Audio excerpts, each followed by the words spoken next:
How to change phone number in Amazon. Hi everyone, welcome back to our channel How to Geek. In today's video I will guide you on how you can change your phone number in Amazon, so just make sure to watch this video till the end. In order to change your phone number on Amazon, all you have to do is just go ahead and actually launch the Amazon application.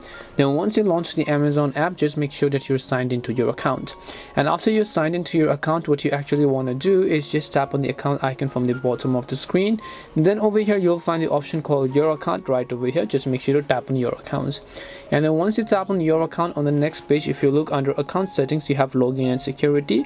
Just tap on login and security, and then here you'll find the option called phone number. So if you've not yet added a phone number, you'll find an add button. If you've already added a phone number and you want to change it, you will find an edit button in that case. So all you have to do is just tap on whatever option you have over here, and then just make sure to enter the mobile number that you actually want to use. So once you enter the mobile number you want to use, just go ahead and then type them over here as well.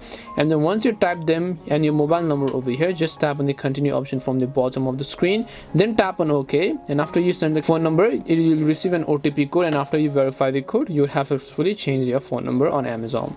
That's all it takes to change phone number on Amazon. We hope the video was really helpful, and if it did help you, then make sure to leave a like and subscribe to the channel. If you have got any more questions, then feel free to leave them down. Thank you very much for watching till the end, and see you in the next video.